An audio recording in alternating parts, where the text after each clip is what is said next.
So I appreciate that. Okay. I probably did on like 30 different podcasts from here myself, from my room. Okay. So yeah. So I'm gonna continue.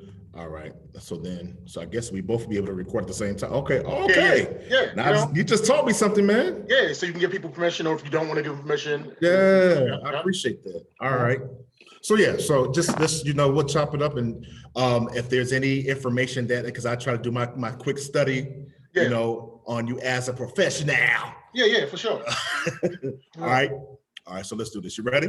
Yeah. Let's go, man. Right, so I'm excited, man. All right, here we go. 5, 4, 3, 2.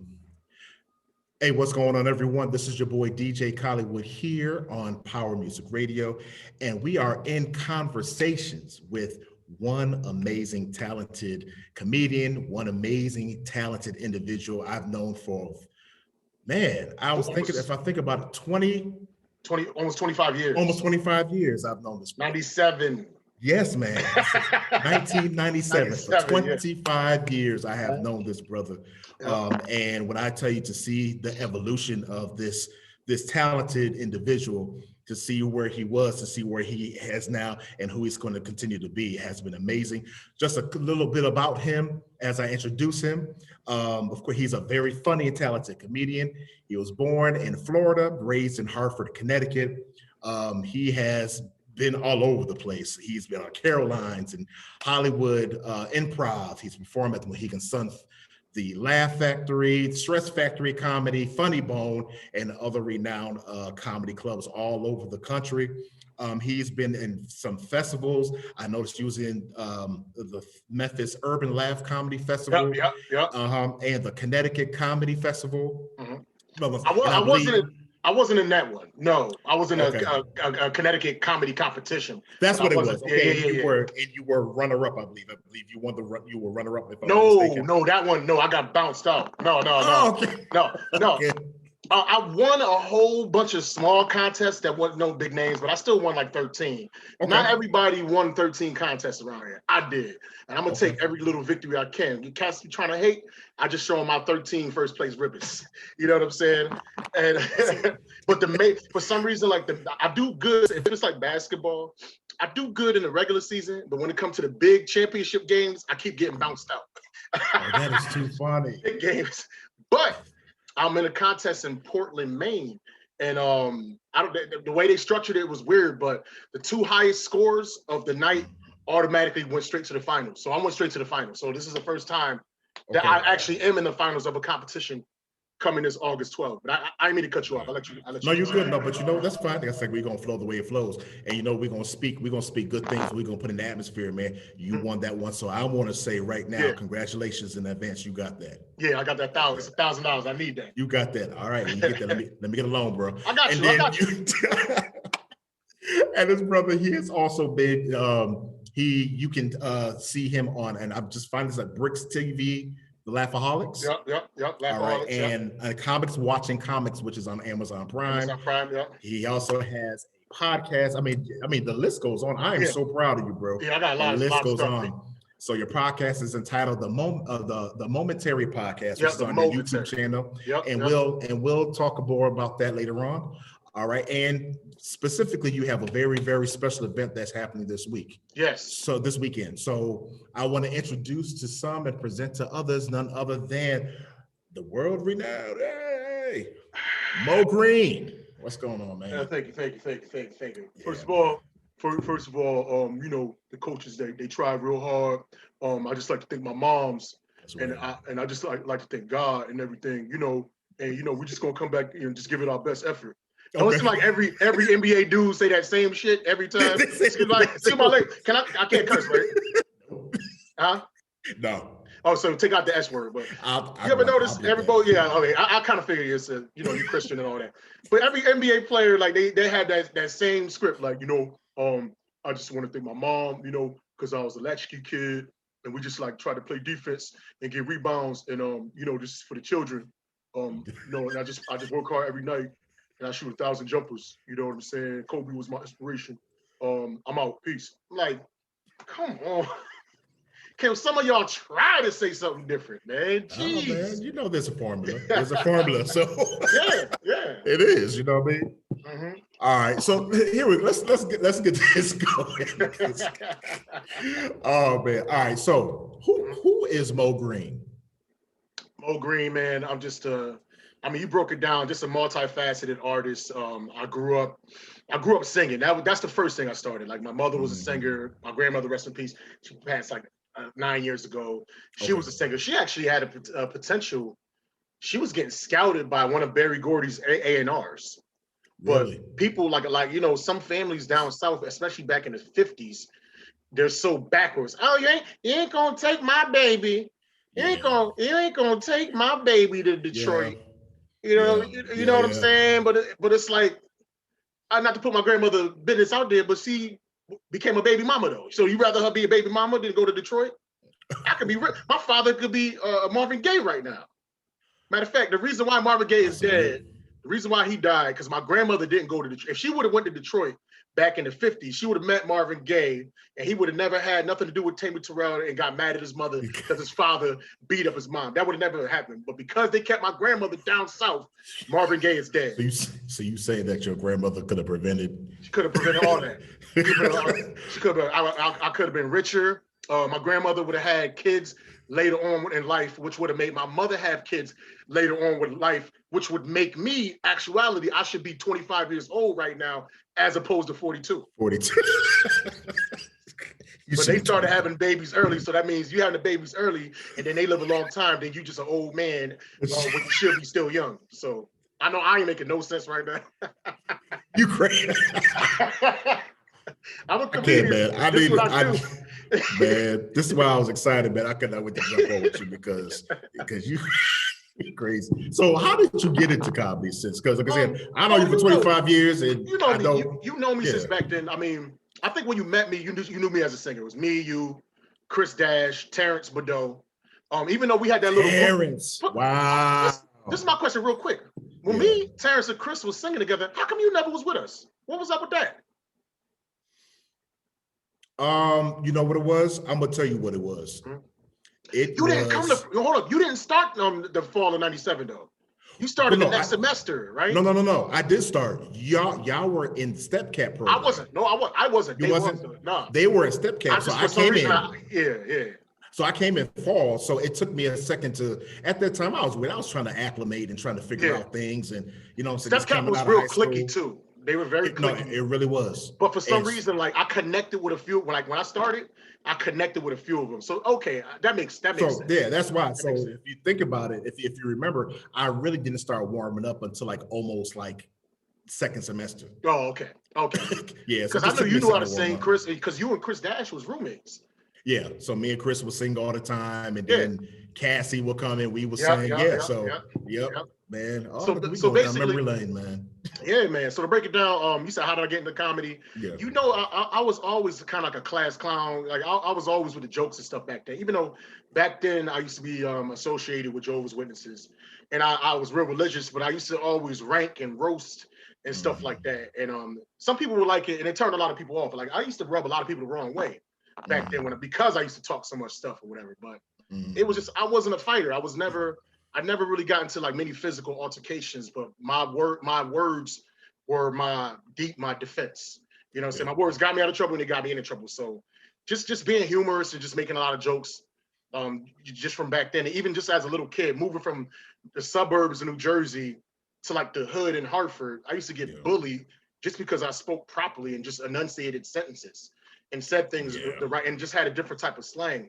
So it's like, I wasn't a fighter, but like my sense of humor made a lot of people like me, like made me a lot more accepted.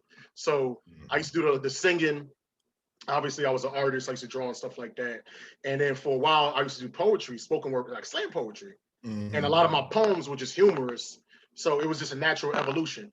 And a lot of my friends, they used to, like when I was younger, they used to always tell me, you should try comedy. But it's like, I didn't know like where to get started. So I thought about doing it like in 2002. And I would get like nuggets of information here and there for like 12 years straight. Like somebody would tell me this, and then somebody would tell me like, oh, you need to just work on 3 minutes. Oh, do the same jokes over and over again. Like it wasn't like one specific person, but it was like a collective amalgamation of like a whole bunch of different people, all walks of life. And then when I finally had the confidence in 2014, that's when I started. But right before that, I want to say like September of 2013, is this kid named Tyrone Burston. He's from Hartford, but he was in North Carolina. And we used to be in this roasters group. All we used to do is roast each other. And he started dropping videos like I took a comedy class, I'm doing comedy, blah, blah, blah. So once I saw him, get started and I saw his videos and me and him was kind of cool, I just inboxed him like, yo, I'm thinking about doing this comedy, but I don't know where to start. So I wrote some jokes and he literally just sat on the phone with me for like 3 hours and just gave me like specific game of what's a setup in a joke? What's a punchline? What's a callback? What does it mean when they give you the light? Like all these like specific. So he was like the person that I give the most credit that actually like sat with me and just broke down like how to do this comedy stuff. You know what I'm saying? That's pretty much it. To sum it up, I ain't like to fight and I just like being out and I was humorous. So that's what stand came. But what's dope about this situation, what you just shared? I mean, I think that a lot of comics who come up in this didn't have someone who would kind of like mentor them and show them like right off the rip. Like you'd have to kind of learn everything the hard way. Yeah. You know what I mean? That's dope. Yeah, so what has comedy done for you as a person and as an artist? Comedy made me, though I take comedy serious, it made me not kick myself or come down too hard on myself if I didn't excel in my other arts. Gotcha. Like I used to, because as a singer, I used to love Take Six, but I can't riff. To this day, I riff a little bit, but I used to get so down on myself because I just physically I can't do that. Or I can't hit certain notes. Or as a comic book artist, I wasn't the best drawer. As a rapper, I wasn't the best rapper. What comedy did was I could still take those average elements of all those different things, and it makes me an even better comic because nobody's expecting me to break out into a rap or a poem. Or there's a lot of poetry elements in my writing. Nobody expects me to be this great singer, but they appreciate my ability, even though I might be hard on myself. So comedy made me really appreciate those other art forms because I don't necessarily have to excel at those different art forms to still be like a good comic. It's more like the different things that I know how to do artistically are embellishments. They're garnishes, but it's not the main course of who I am as an artist. So if anything, it made me appreciate those other aspects of myself a little bit better and not come down so hard on myself and just not take myself as serious with these arts. I'm a jack of all trades, a master of none, but I'm trying to master in comedy, but I still use those other elements to kind of pepper up the comedy. But I don't judge myself like, damn, you ain't sing that song like Wanye Morris, who sucked. Like, no, it's like, oh, these cats don't know. These cats don't even know I know how to sing. I'm about to kill it right now. You know what I'm saying? So that's what it did. It made me feel like, because I was just trying so many different like medias and so many different forms of art. I finally found myself. I finally found artistically. Yeah, because I've been stuck on it. It'll be almost 8 years. Because I'll be switching. You know me. I was rapping, then I was singing, then I was a poet. You know what I'm saying? I think you used me as a poet one time. No, you used me as a comic one time. But you saw me both. I used it as both. As a poet and a comic. Yeah. So you done seen me switch up a whole bunch of times. But now I feel like this is the most like consistent. Like if this is compared to women, I'd definitely be a hoe because I'm bouncing around. I'm not trying to be too dirty, but I was all over the place with my art. But now I done found the main, you know what I'm saying? And I just have them put on different dresses and wigs. So that's what it did. And just from a monetary standpoint, like I've gotten paid as a singer. I was getting paid as a poet. I was starting to get paid. If I would have stuck with it, I'd probably be just as great. I'm not saying I'm a great comic, but I probably be just as successful. But comedy, there's no other business that I've done where I've gotten paid $400 or $500 for 30 minutes. Right. And I'm not saying that happens all the time, but it's happened more than enough times for me to say, oh, this ain't a fluke. This is real. Like people see a value in my art and they're willing to pay. Yeah, okay, I'm not getting $10,000 for a weekend, but there was a point in time where I ain't get nothing. I got zero. There was a time like pay me $20 to get on stage. You know what I'm saying? Like I had to pay them. But now, it went from that to guest spots to, hey, $20 to dag, I need you 15 minutes. Here's $100. So here's 150, here's 200, here's 300, here's 5. You know, so it's a scary. Like I see it, and like the more I focus on these jokes, the more serious I take it, the more serious people take me, and they compensate me. It's not all about the money. It should never be about the money. But if you really focus on your passion, the universe is going to take care of you, man. Absolutely. People are going to see a value in you and put that money in your pocket. Yep. Absolutely. Absolutely. Well, you know, it's funny because I go for your spoken word game was like impeccable, like for real. And I'm not just saying that, but I think we've had that conversation before. Like your spoken word game was like thorough. Yeah. And so, and then when you told me that I remember when you told me that you was when you was going to do comedy, I was like, he's gonna do comedy? Yeah. You know what I'm saying? A lot of people thought that. Yeah. So I'm like, okay. And so, you know what I mean? So seeing where you know how you was growing and you was developing, you know, at the very beginning, you know, and you know, to see where you're at now. I mean, it's been a beautiful transition, man. Thank you. So it's like when Michael Jordan retired and they went to play baseball. They're like, why are you going to play baseball? You know what I'm saying? Like, but that was his first love, his first passion. Probably a bad example because he's the greatest basketball player of all time. I was not the greatest poet of all time, but you get what I'm saying. Like you said, I was real tight. I was real thorough, but it was like, I enjoyed it. It was just a stepping stone for the moment. And I would rather talk to you behind the scenes to really expound on why I kind of got away from that or whatever. But I'm thankful for that community, and I'm thankful that it kind of just put me in the mindset of stage performing. Like the majority of my stage performing, I learned from poetry. For the first 6 months I was doing comedy, I wasn't doing comedy. It was just poems. Yeah. Basically, it was just rapid fire, but eventually I slowed my stuff down. My stuff sounds way more conversational, and I'm trying to get a punchline or a laugh every 15 to 20 seconds. I wasn't thinking that back then. Yeah. I literally just took my poetry funny. I'm funny, so whatever. You know what I'm saying? But now you see the development, and a lot of people was like, "Damn, I don't know why you stopping doing the poetry. You real good at it. You're not that good at comedy." I'm like, "Yo, just give me some time. Just give me some time." And now, all over the country. You know what I'm saying? All over the country now. Yep. And so, what would you say are some of the ups and downs of comedy or being a comedian? I mean, you may have just shared some of the ups, but you know, briefly.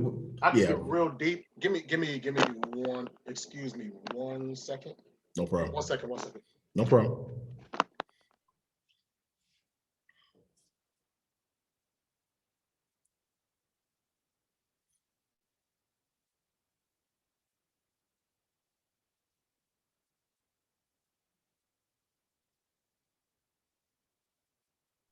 All right, I'm back. All right, no problem.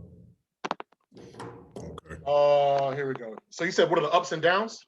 Yeah. So what are some of the ups and downs of comedy? Okay. The ups is, I mean, the ups is real quick, and I kind of described it a little bit as far as it making me appreciate my other arts more. But the ups is bring a joy to people, making people happy, man. Making people feel good. That is a great feeling when you could just take like an abstract comedic idea that you only think is funny, because everything inside your head might be funny, but it's not funny to everybody else. To take that risk and put it out there, and they don't like this joke, and you just tweak it and figure it out. It's literally hypnosis. As a comedian, once you got them, anything you say is hypnosis. Yeah, you can say the and you laugh at it, but it's just bringing joy to people, man.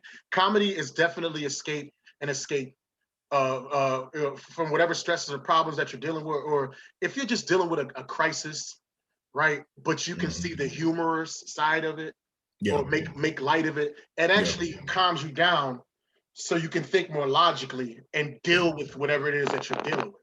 If you're so picked up and stressed, and the world is coming down, or you're feeling fearful and things of that nature, like a little bit of levity is like medicine to kind of like relax you a little bit, so you can attack and deal with whatever that you're dealing with. So if I can, I'm almost like a minister almost. If I could get on that stage and people are just going through, because people go to these comedy clubs and shows because they want an escape.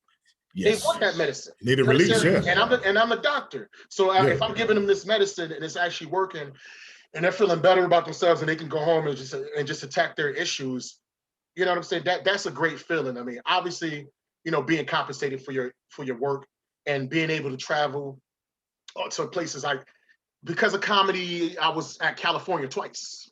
Been to LA, I've been to Oakland, I've been to San Francisco.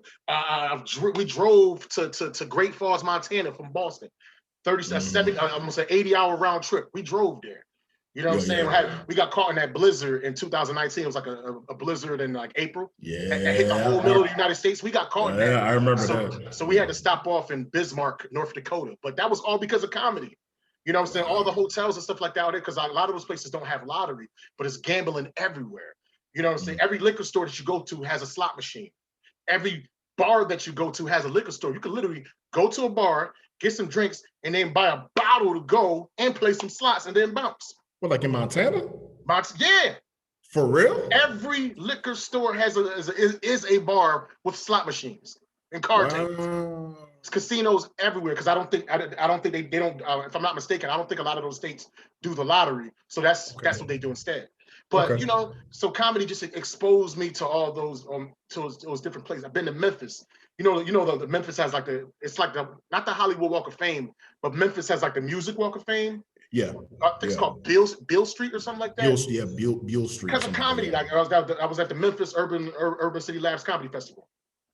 Because of comedy, I was in Raleigh, North Carolina. I was in all over upstate, all over Rhode Island. Just did a show in Portland, Maine. Comedy like has put me in a position to just travel and just be all over the place and meet all walks of life, man. You know what I'm saying? So monetarily takes care of you, makes you meet different people, makes you see different places. It puts you in a position to make people happy. And I can keep going on. I don't want to go forever, but I want to get on the dark side. Yeah. I want to talk about the dark. I mean, yes, it's very cliquey. Comedians are some of the most emotional, mentally disturbed individuals. And this is why. We're like, I'm gonna give you the perfect, we're like diamond miners or coal miners. Okay. If a person goes to mine coal or mine diamonds, yes, you're bringing something beautiful, which like it's hard work to mine a diamond. But here's the problem. You're breathing out all that soot. You're getting really, really dirty. Your vision is messed up when you come out of that cave. You understand what I'm saying? And that's the thing with comedy. We keep our minds in such a dark place. We're always looking at dark things, like whether it's Kobe passing away, whether it's COVID, whether it's earthquakes, you know, whether it's racism. And we're constantly dwelling on dark things to spin it into a positive light. So that's comparable to being inside of a cave with all kinds of soot and asbestos, but you're trying to mine these beautiful things for people to appreciate. Yeah. But you know, if you're not prepared when you go in there, you sacrifice yourself and you go crazy. That's like some of these comedians that you see that are always on, mostly all of them either died drug overdoses or killed themselves. Yeah. Robin Williams killed himself, strangulation. Yeah. Mitch Hedberg, drug overdose. And he used to always joke, I'm probably going to die of a drug overdose in a hotel. And that's exactly how he died. Chris Farley. Drug overdose. You know what I'm saying? Yeah. Patrice O'Neal, more diabetes, but just overeating and not really taking care of that. You see, I lost weight. You see me? You know what I'm saying? Yeah, like, listen, man, I got to take care of myself. I found out I'm a type 2 diabetic. But anyway, but basically, that's just the dark side of it. Because you're constantly, like some comics, like Jerry Seinfeld, he's an observational comic, and he doesn't go too dark. He'll just say, what's the deal with socks? Why do we have to have socks on? It's like having shoes on inside of shoes. Like he does silly, what's the deal? What's the deal with stop signs? Why can't we have stop lights everywhere? He doesn't go deep. But I'm talking about comics like Cat Williams, Dave Chappelle, Richard Pryor. To dwell in that dark place and always try to spin it to something positive for somebody else, if you don't have the mental fortitude, it'll really, really, really take its toll. It's like being a cook. If you're a chef and you're cooking up these good meals all day on a hot summer day, you're making great fillets and pâtés, you know, and soufflés, all kinds of fillets or whatever. But here's the problem. You're in the kitchen, you're standing up on your feet all day, you're sweating, you got oil grease stains, and you're creating these beautiful things for people, but you sacrifice yourself. That's why you got to have the right shoes. That's why you got to have the right gear. And the same thing applies with the comedy. Like there's no specific gear that you have to take when you go into that dark place, but you still have to realize you don't always have to be in that place trying to spin and make things funny like all the time. You know what I'm saying? You don't always have to dwell in that dark. Yeah, you as a comic, you got to go in that cave to extract it. But just recognize that you are inside that cave to help out these people, and don't let that darkness consume you. It's just unfortunate that a lot of humorists, they get consumed by it. Right? Wow. That's the dark side of it. Yeah. The super dark side. Yeah. But thank you for sharing that, because a lot of people just see, these comedians on TV or movies or whatever, and they just assume because they're funny that everything is okay. Yeah. And they think we're not sensitive. That's BS. You got to be sensitive to tell jokes and dwell in that cave. You have to have a level of sensitivity. Yeah. Yeah, and feel that pain. Yeah. So thank you for keeping it real and sharing that. Yeah, heck yeah, man. So for those of you who are tuning in, you are tuned into Power Music Radio. This is your boy DJ CollyWood, and I'm here in conversation with Mo Green, amazing comedian, super talented brother, man. So I'm trying. I got so much more to go, but that's all right. I mean? But you're doing it, funny? man. Well, when I started, right? I started comedy back age 34, like a few months before my 35th birthday. And I was just thinking, because they say it takes about 10 years for you to really catch your stride. So I was saying to myself, dag, man, I wish I would have started comedy so, younger, because I'm gonna be by the time 10 years hit, I'm gonna be 44 and I'm gonna be old and I can't keep up with my groupies. You know what I'm saying? Or whatever. I'm gonna be old. But now in 2 years, I'll be 44. And yes, I am older. Don't get it twisted. I'm not 34, but I don't feel as old as I thought I would feel when I was 34, just starting comedy. It's not as bad. It's not as bad as I thought it would be as a 44-year-old man, But and 10 years really ain't that long either. But you've experienced life differently, So your level of wisdom and where you're at mentally is different. So So if you knew then what you know now, you'd be like, oh, okay, I get it. Right. So so you're good. So okay, let's get into this comedy show that you got going on this week. All right, so Independence Weekend Comedy Show. Yes. Hosted by Mo Green. You know why I said Independence Weekend, right? Well, it's the because if I would have said Independence Day, even though the flyer says July 3rd, mad mofos would have missed that date and went there on Sunday, even though it clearly says July 3rd. Hold up. Trust me. It was a lot of thought that went into making this flyer. I was like, okay, I can't say July 4th. So let me say Independence Weekend. So now you see it does not say day. I get it. You know how I know. I'm trying not to curse, but mofos be looking for an excuse not to come. Well, I came by, and that's it. Like, I came by, or you said Independence Day. No, July 3rd. So there's July 3rd. There's nothing about day in that flyer at all. No. Even the link to the website, July 3 comedy.eventbrite.com. That's right. If I would have been 4th of July weekend, if I would have put any type of number 4 in there, it'd be there Sunday, man. Even though it says July 3rd, everybody would have went there. It'd be there Sunday, yeah. So but go ahead. So I just had to put that out there. No, I'm glad. No, July 3rd. So Independence Weekend. This Independence Weekend. Yeah. So just go into details about this show. So this is it's some really, really good comics. My right hand man in comedy, Cliff Muller. We've been doing comedy. He's been doing comedy like a year less than I have, but he went with me when we went to LA. And we just did a lot of shows together. He's really funny. He's from the Hartford area. Okay. So that's just my right hand man. I can't say enough about him. Marcelino Moose Hill. He's from New Britain. He's from New Britain. You know Moose. So Moose is I know of him. Yeah, I know what I'm saying. Old school cat. He's really, really funny. And Ryan Hawkinsmith, he's been doing it a couple of years. He's from the Farmington, West Hartford area. He's really, really funny. And then I added a kid to the show. He's an Indian dude. His name's Kapish Joshi. Okay. And this dude, he's inspired. I don't want to give it away too much, but he's inspired by Jim Carrey.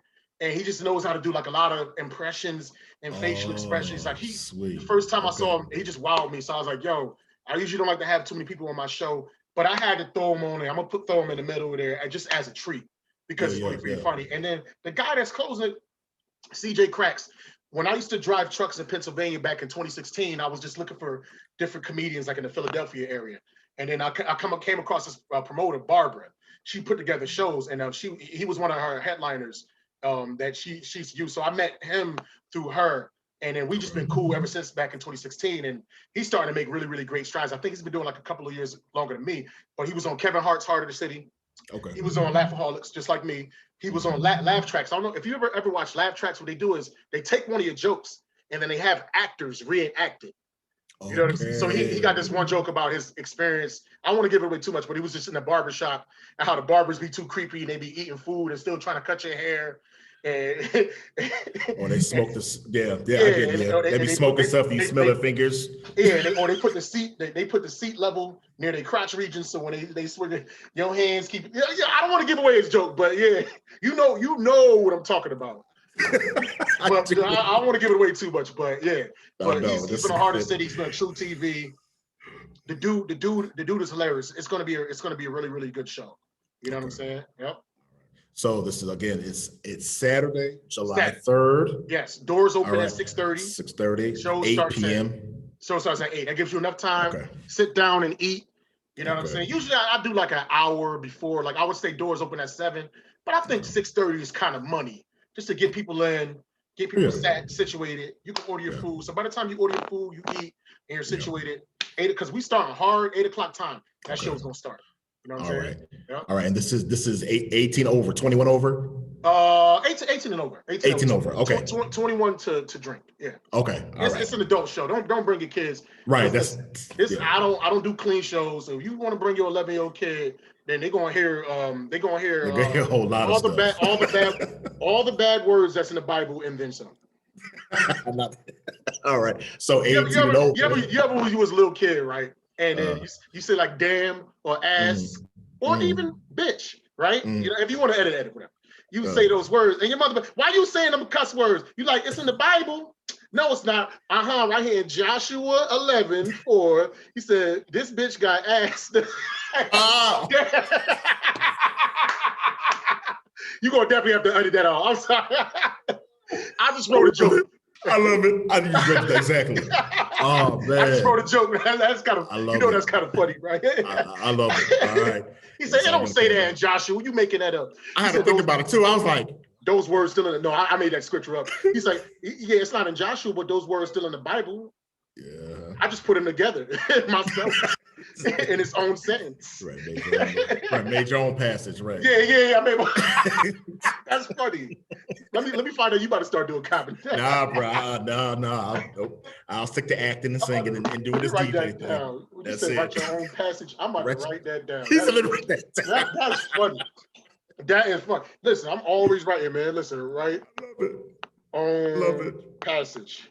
Oh man. Bad words in Bible. That's how I write. Like, and I'll look at that note, and this whole conversation we had, I know exactly what I said. And on top of that, this is why I record. Exactly. I love it. You know what I'm saying?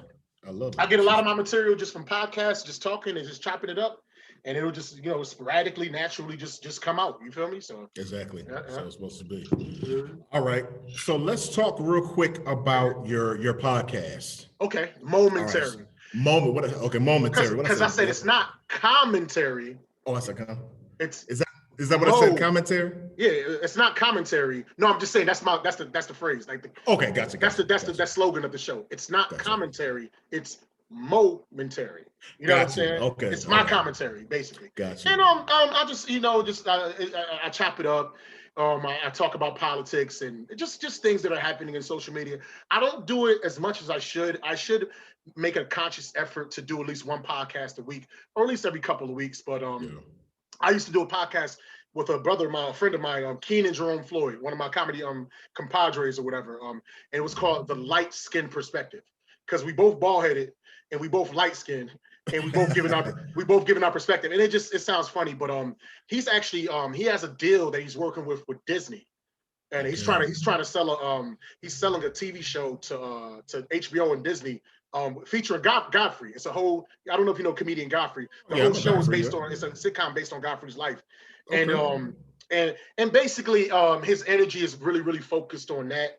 So he's not able to do the podcast like with me. And the thing is, when I do the podcast with somebody else, I'm a lot more motivated. It's a lot more easy for me to just blow stuff off if I'm the only one. I have like horrible discipline when it comes to those types of things. But if me and you was doing something together and you hit me up, it's like, on some spiritual stuff. If I'm weak, you pick me up and vice versa. Exactly. So, but that's still no excuse. As you can see, like I'm good at speaking and I'm good at doing that. That's no excuse. I need to just put someone on the calendar and be like, okay, and treat it like a job. 4 p.m. Tuesdays, get your behind in your bootleg studio and do this podcast. You know what I'm saying? So basically the momentary was just an offshoot because of the light skin perspective, which we got up to like episode 27. So I got over like almost 30 hours of actually like 40 hours of content. Awesome. If you ever want to go through that, you know what I'm saying? We all through the pandemic. Yep. Yeah. It's amazing. It's amazing the amount of creativity and the amount of content that has come out of the pandemic. So so even though I hate this pandemic and I hate COVID and all this other stuff, I guess the blessing of it is it forced a lot of people to really tap into their creative side and to really put out some really good stuff. And there's a lot of good stuff that has come out of this pandemic. A lot of good stuff. When you have idle hands, it's like people that's in prison. When you got a whole bunch of time to do stuff, that's how dudes figure out how to transform grape juice into wine and use their toilet as a chiller. You know what I'm saying? Or take a Walkman and put because a Walkman has like the thing that spins, and somehow they put a needle on it and some ink and make a tattoo gun out of a Walkman. When you are in a situation where you're confined and especially with all the technology, if you are creative, you will figure out a way to do something else to make the most of your time. Either that, or you're gonna buy a whole bunch of Ben and Jerry's, a whole bunch of Tito's,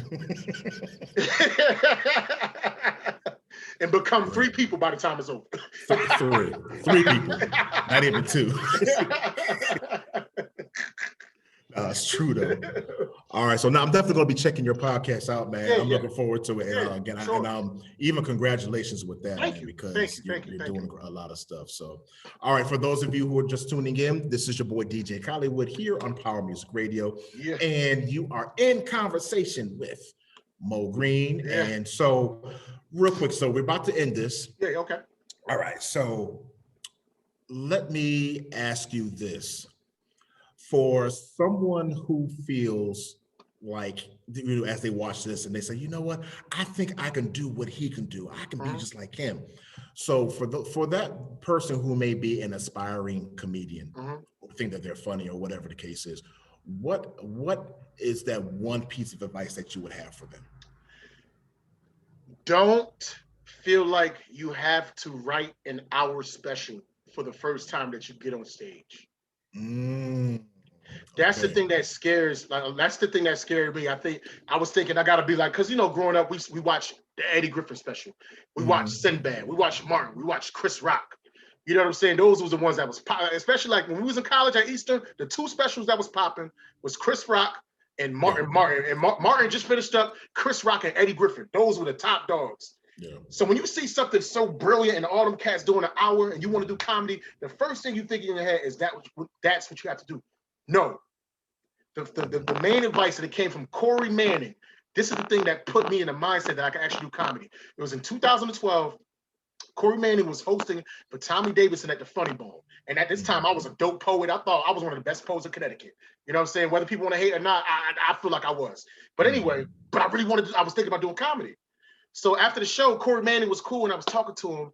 And I was like, I want to do comedy, but I just don't know how to do story. I do poetry. He said, you do poetry, right? I was like, yeah. He said, comedy is just poetry slowed down. That's the first thing he told me. So that rung a light. And he said, also, he said, you ain't trying to do no hour. He said, just focus on 3 minutes. Focus on 3 minutes and learn that 3 minutes. Once he said that because I wasn't, instead of me writing page after page after page after page, it made me real, because in writing and screenwriting and stuff like that, a page is approximately a minute. You know that. Exactly. So if I give anybody that's new, just focus on 3 minutes. And how do you do that? You do this. You think of any funny, you don't have to try to necessarily make up jokes.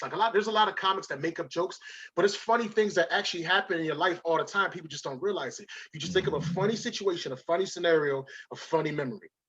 Get out your pad and you write. I don't care how long it is. It could be 10 pages worth of writing.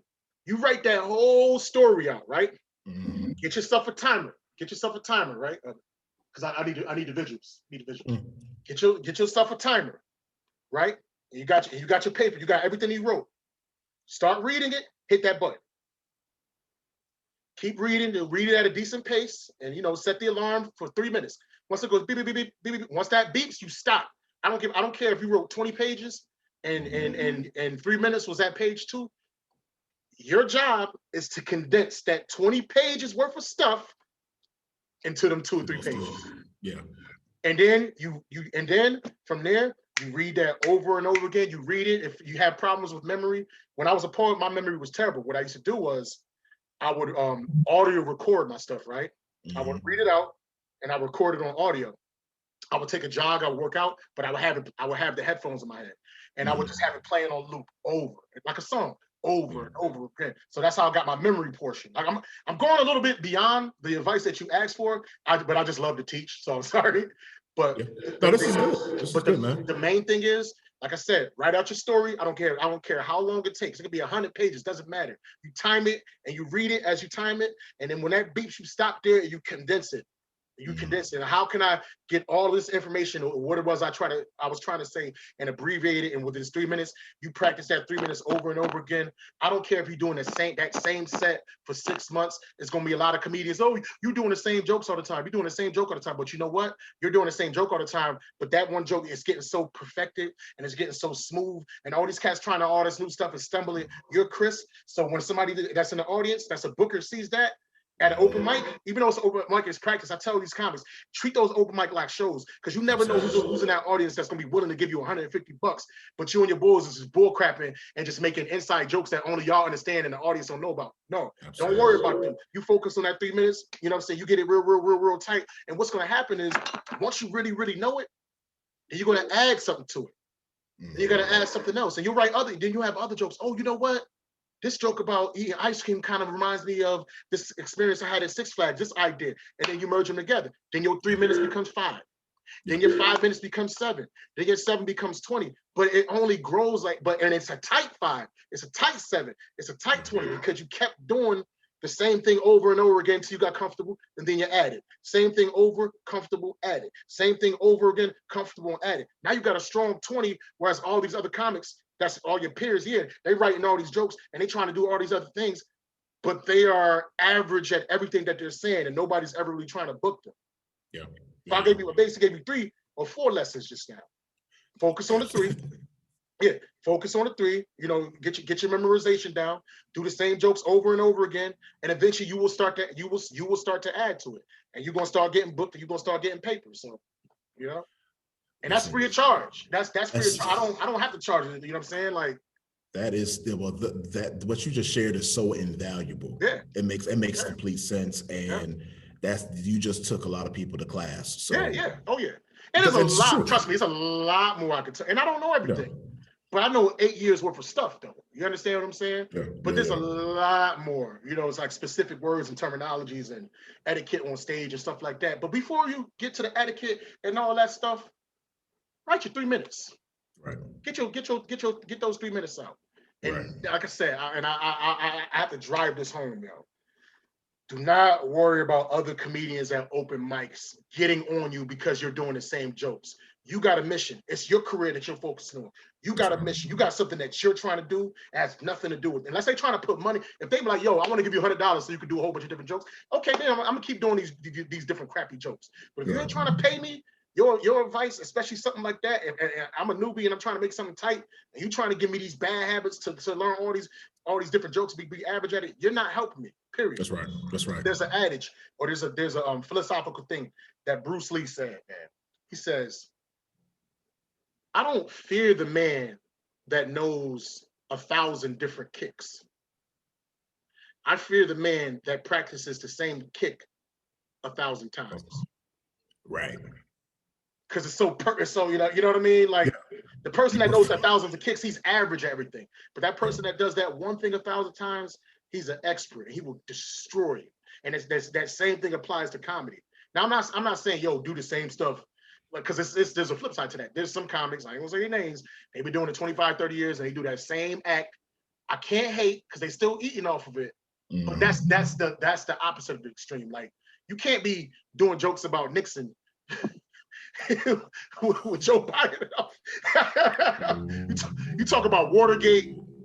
You talk about Harry. What's his name? Henry Ford, Gerald Ford, and Jimmy Carter. So, what is that? Serpico. Stuck. You talk about what stuck. Yeah. You talk about when John Lennon. Hold up. Can you hear me? Yeah, I can hear you. Oh yeah, it froze up. Whatever. You talk about when John Lennon got shot. You talking about, yo? Remember when they was chasing OJ? Yo, remember Adam and Eve when God created the universe? Oh my God! Like, bruh, your references is mad old, B. Yeah. Wow. We tried something. Oh. Okay. It's freezing up. You can still hear me, right? I can still hear you. Yeah, I can still hear you. It's saying my connection is unstable. Okay.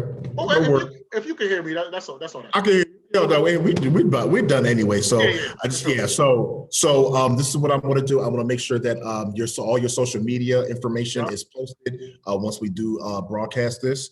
And just please, y'all, for those of you who are tuning in and watching, remember this week comedy show hosted by none other than Mo Green with headliner CJ Cracks. Featuring Cliff Moolah. Featuring Chris Moolah. Cliff. I'm sorry, Cliff Moolah. And this will be at the Elbow Room at 986 Farmington Avenue in West Hartford, Connecticut. Showtime is 8 p.m. All right. That's right. Okay, man. All right. Do you have any last thing and anything else that you want to say before? But when I repost it, I'll put that in my description. No, that's pretty much it, man. I really love this comedy thing. We are coal miners, we are diamond miners. Don't be like, oh, comedians are sensitive. Yes, we are sensitive for the benefit of you people, and you people. We're trying to entertain y'all and make y'all feel good. That's why we're swimming in the dirt, so we can have you friends feel better. So just be a little bit more patient with us and be more understanding. Yes, we about the comedy, but comedy ain't no joke. It's not always a laughing matter, but we are ministers. We are proselytizers, man. We are doctors, and our job is to heal you with humor. All right.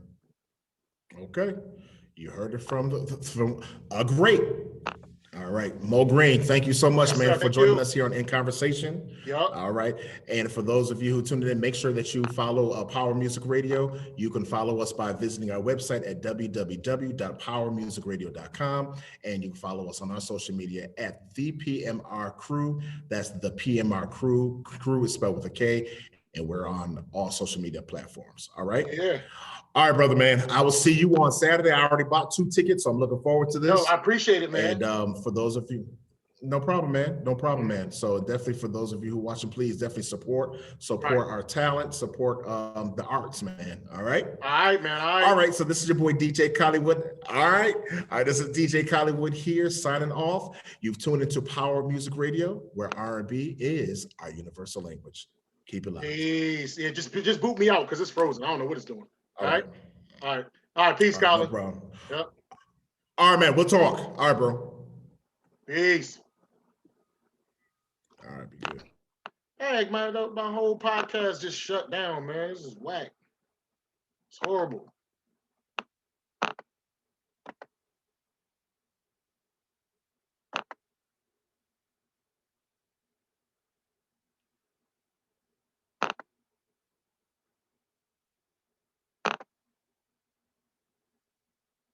All right, man. So y'all heard it there.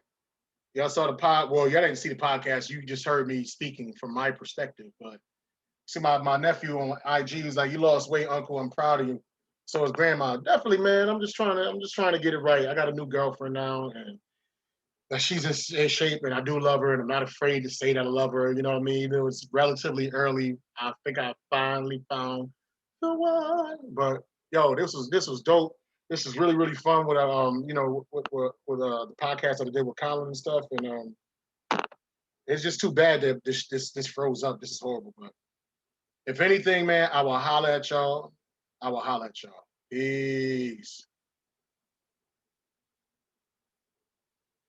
Peace, y'all. Peace, y'all.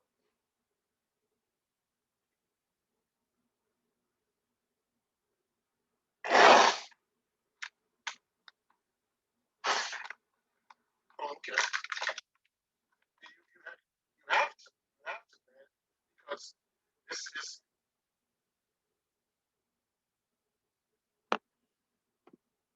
man, this show's frozen.